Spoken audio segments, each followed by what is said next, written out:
저는 마테오 복음서를 읽었습니다.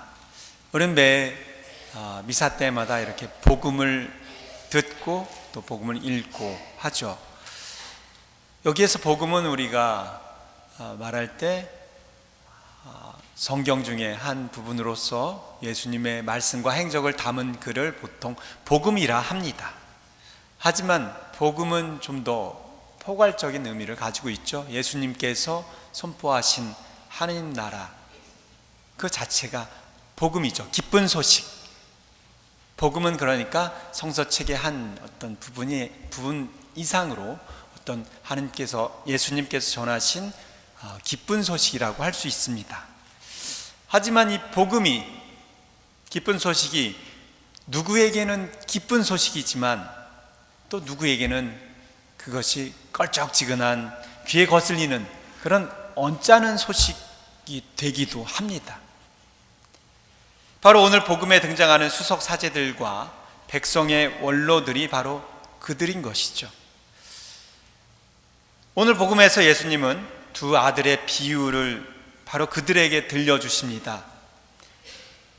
늦게라도 일하러 나간 맏아들이 말만 하고 실천하지 않은 둘째 아들보다는 낫다는 그런 동의를 이스라엘 종교 지도자들에게 미리 받아놓으시고 너희들이 바로 그 둘째 아들과 같다고 하시면서 그들이 반박할 수 없게 만들어 놓으시죠. 누구에게는 기쁜 소식이 되고 또 누구에게는 기쁜 소식이 안 되는 그 기준의 관건은 복음을 받아들이는 사람의 복음 신천 여부에 따라서 정해지는 것이 아닌가 싶습니다. 예수님께서 종교 지도자들에게 너희들은 어떻게 생각하느냐 물었는데 저도 여러분들께 묻겠습니다. 여러분들은 복음이 어떻게 들리십니까? 기쁜 소식 아니면 좀 무거운 소식? 미사 때 선포되는 복음이 진정 기쁜 소식으로 들리십니까? 아니면 거슬리는 언짢은 소식으로 들리십니까? 무거운 소식으로 들리십니까? 사실 저 또한 복음 말씀을 전하면서 이 하느님 말씀이 어떤 쌍날칼보다도 더 날카롭고 힘이 있는 그 말씀을 오히려 제가 전하면서 무디게 만들고 또 순화시켜서 전하지 않나라는 생각을 늘 하게 됩니다. 그것은 아마도 제 스스로가 그 복음 말씀을 확실하게 완전히 살아내지 못하고 실천하지 못하고 있어서 그런 것이 아닌가. 그래서 그 복음 말씀이 나에게도 완전한 기쁨으로 다가오지 않고 무거운 짐처럼 거슬리는 것이 아닌가라는 생각을 해봅니다. 예수님 시대 종교 지도자들이 예수님의 질책을 받은 것처럼 저 또한 어쩌면 입으로만 복음을 이야기하고 복음을 몸으로 제대로 살아내지 못하고 있기 때문이죠. 사제는 이렇게 매 주일 강론을 준비하고 강론을 이렇게 말씀을 드립니다. 복음을 선포하라고. 지난주에 저희 사제 모임, 중북부 사제 모임을 했었는데 이러저런 이야기를 하다가 어느 신부님이 자기 근처에 이제 그 로컬 그 신학교에서 그 강론에 대한 세미나가 있어서 이렇게 들을 기회가 있었다고 합니다. 그래서 그런저런 얘기를 하다가 이런 이야기를 나누었습니다. 어느 신부님이 사실은 이 강론이 중요한 것이지만 사실은 그래서 강론을 이렇게 저렇게 하는 부분에 대해서 신자들의 평가도 받고 뭐 이런 걸 해야지 더 발전이 된다 뭐 이러저런 많은 얘기를 나누면서 사실은 복음 자체가 기쁜 소식인데 강론이 뭐 무슨 필요가 있을까? 하다못해 사족이 아닐까? 그런 이야기들도 나눴다고 합니다.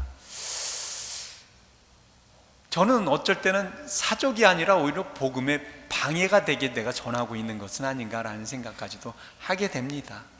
사실은 복음 자체로 내가 그 마음으로 기쁨으로 받아들일 수 있어야 하는데 오히려 제가 전하는 부분으로 인해서 복음이 복음으로 들리지 않거나 아니면 복음을 각자에게 순화시켜서 전하는 것은 아닌가라는 생각 때문이죠.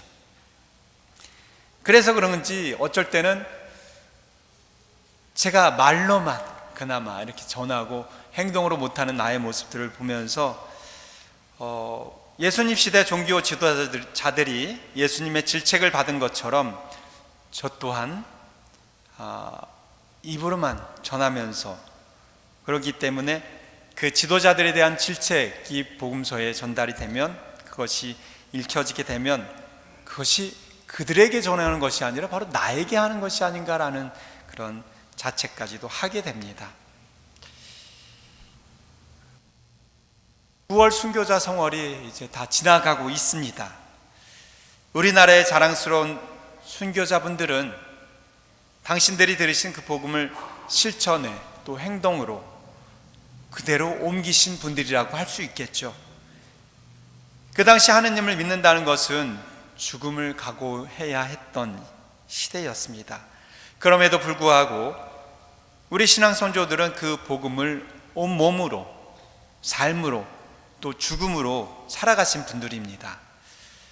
하느님 사랑과 이웃 사랑을 하는데 너무나도 큰 희생과 고통을 치러야 함에도 불구하고 자신과 하느님과의 약속을 지키기 위해서 복음을 실천하신 분들이죠. 하지만 그러한 분들도 인간적인 나약함 때문에 우리와 똑같이 배교를 선언하기도 합니다. 인간적으로 나약하기 때문에 달콤한 유혹에 꿰매 속아서, 또 고통스러운 형벌을 못 이겨서, 또 차마 가족들을 고통스럽게 힘들게 할 수 없다는 그런 인간적인 나약한 생각 때문에 여러 가지 이유로 배교를 하기도 했습니다. 여러분들 다 아시는 김대건 신부님의 아버님은 김재준 이냐시오라는 성인입니다. 103위 성인분 중에 한 분이세요. 아들을 신부로 만들기 위해서 그 먼 곳으로 보내고 할 정도의 신앙이라면 그 당시에 굉장한 경지의 신앙을 가지고 계셨던 분이겠죠. 하지만 그분도 가혹한 형벌을 참다 못해서 배교를 선언하셨습니다. 여러분들이 잘 알고 계신 우리나라의 첫 번째 세례자인 이승훈 베드로 또한 베드로와 똑같이 3번이나 배교를 하기도 합니다. 하지만 결국 두 분 모두 다 순교의 칼을 기꺼이 받으셔서 순교의 월계관을 쓰셨습니다. 이승훈 베드로 순교자는 망나니의 칼을 받기 전에 푸르른 하늘을 올려다보면서 마지막으로 짧은 시구 하나를 남겼습니다. 월락제천 수상지진. 이 내용은 달이 비록 서산해지더라도 하늘에 남아있음과 같이 내 신앙은 천주 안에 그대로 남아있고, 물이 비록 못 위로 치솟아도 그 못 속에 머물러 있음 같이 내 목숨을 앗아가더라도 내 신앙은 변함이 없다라는 그런 뜻의 글을 남기셨죠. 당신의 3번이나 배교했지만 결국 순교를 당하시면서 자신의 진심을 표현한 글이라 볼 수 있습니다. 어쩌면 배교와 인간적인 갈등과 고통 속에 흔들렸던 순교 선조들의 모습을 보면 지금 현재 죽음을 각오할 정도로 믿음을 요구하지 않는 이 세상 안에서 오히려 우리는 아무 생각 없이 복음을 받아들이고, 오히려 아무 생각 없이 복음을 받아들이다 보니까 복음대로 살아가는 것인지 아닌 것인지 모르고 살아가는 것이 아닌가, 또 그런 삶을 살고 있는 그런 우리들의 자신이 부끄럽습니다. 그렇지만 또 한편으로는 그러한 순교자분들의 인간적인 모습들을 보면서 한편으로는 오히려 우리들도 위안을 삼을 수 있게 됩니다. 그래서 다시 한번 다짐을 해보고 용기를 내봅니다. 오늘 두 아들의 비유의 목적은 하나님의 뜻을 잘 알아듣고 실행해야 한다라는 것을 이끌어내기 위해서 우리들에게 들려주신 말씀이죠. 큰아들이 옳고 작은아들이 그르고 또 그 둘을 나눠서 가르기 위해서 우리들에게 들려주신 말씀은 아닐 겁니다. 즉 신앙 따로 삶 따로인 우리들의 모습을 질타하기 위해서 들려주신 말씀입니다. 기도와 전례 안에 하나님 앞에서는 예라고 대답을 하지만 일상생활 안에서 실제 삶 안에서 먹고 사는 문제라든가 또 집안 문제라든가 이런 것들 안에서는 신앙은 별개다라고 생각하는, 그래서 하나님의 뜻을 실천하지 못하는 우리들을 질타하기 위해서 우리들에게 들려주신 말씀입니다. 따라서 우리는 이 이야기를 들으면서 단지 2000년 전에 예수님 시대의 사람들에 대한 이야기다, 하나의 구경꾼으로서 남의 이야기를 듣는 그런 사람이 아니라 우리도 그 이야기의 주인공으로서 당사자들로서 자리해야 한다는 것을 염두에 두어야 하겠습니다. 물론 하나님의 뜻을 실제 삶에 대입하면서 살아가는 것은 쉬운 일이 아니죠. 특히 이해관계에 얽혀 있을 때는 그때 하나님 뜻을 따른다라고 하면서 예라고 대답하기가 쉽지 않습니다. 어쩌면 그 모습이 인간적인 우리들의 모습일 수 있습니다. 하지만 자신의 양심에 귀 기울여서 숙고하게 될 때 우리는 자신의 욕심에 기인한 잘못을 발견할 수 있어야 하고 또 뉘우치는 자세로 돌아서야 되는 것이죠. 즉 끊임없이 뉘우치는 자세가 바로 오늘 예수님께서 말씀하신 하느님 나라에 들어가는 전제 조건일 것입니다. 그리고 오늘 복음의 두 아들의 비유에서 또 하나의 중요한 점은 어떤 사람으로 대변되는 하느님께서는 항상 우리들이 당신의 포도원을 가꾸기를 원하신다는 것입니다. 우리가 싫다고 노라고 대답했을 때에도 또 뉘우치는 때까지도 항상 우리를 기다리고 계신다는 것이죠. 하느님께서는 우리가 당신과 함께 할 때까지 우리 곁에 머물면서 그렇게 늘 기다려 주십니다. 이것이 바로 어쩌면 오늘 두 아들의 비유에 나온 그 비유의 또 하나의 핵심적인 주제가 아닐까 싶습니다. 오늘 비유는 둘째 아들이 예라고 대답했지만 실행에 옮기지 않았다라고 끝납니다. 하지만 오늘 비유가 계속 이어진다면 어떻게 될까요? To be continue. 아마도 계속 이어진다면 이런 내용이 아닐까요?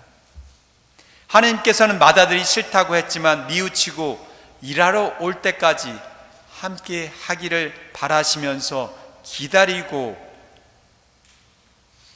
계셨듯이 둘째 아들 또한 대답만 하고 오지 않았지만 함께 하기를 바라시면서 하느님께서는 여전히 기다리고 계신다라는 내용이 아닐까 싶습니다. 이렇게 하느님은 우리들 끊임없이 영원히 기다리고 계십니다. 하지만 하느님은 영원하지만 우리는 영원하지 않다라는 것을 우리는 잊지 말아야 합니다. 각자 주인공이 되는 그 인생이 막을 내리는 그날까지, 아니 그 이전에 그날이 언제 올지 모르니까 우리는 바로 이 순간 어떻게 하든 하느님 말씀을 실천할 수 있도록 노력을 해야 되고, 지금 그렇게 살지 못한다면 마음을 바꾸어서 그렇게 살아가도록 노력해야 한다는 것이죠. 언제까지 이 생각 속에만 담아두고, 언제까지 이 말로만 실천하고, 언제까지 주위 눈치만 보고 있을 것입니까? 언제까지 우리는 자판을 두드리고 커서를 움직이고만 있을 것입니까? 우리가 들은 복음의 참된 행복을 위한 실천에 확실히 커서를 올려놓고 클릭을 해야 되지. 엔터를 누르고 실행을 해야 되겠죠.